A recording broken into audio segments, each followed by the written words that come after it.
You ever hear a horn section so tight it feels like they invented rhythm itself?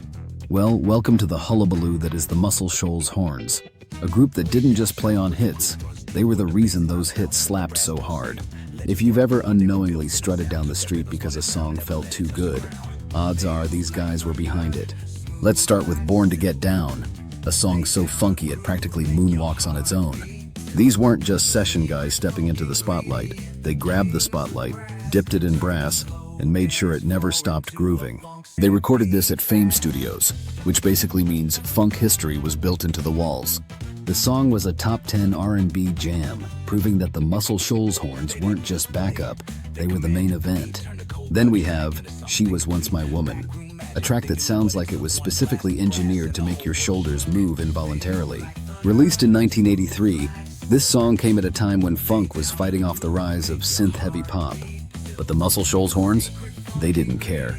They doubled down on the brass, making sure the funk stayed alive and well. Also, let's talk about the B-side, Dance to the Music. Imagine buying this single and realizing you've got two unstoppable funk bangers for the price of one. That's the kind of hullabaloo worth celebrating. And then there's If You Don't Want My Lovin', Give It Back, which, by title alone, deserves a slow clap.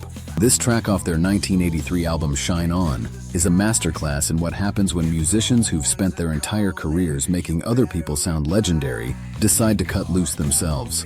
It's got the brass, the groove, and the perfect balance of sass and soul that makes funk music eternal. But the real magic of the Muscle Shoals Horns? It's that they weren't just another studio band. They were the sauce that turned good music into great music. They played with Aretha, Otis, Bob Seger, Paul Simon, and somehow, every song they touched instantly became that song you can't get out of your head.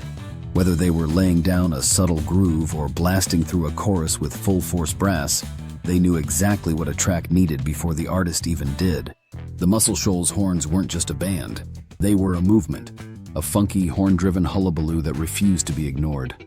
And even today, you can still hear their influence in every track that dares to throw in a little extra brass for good measure.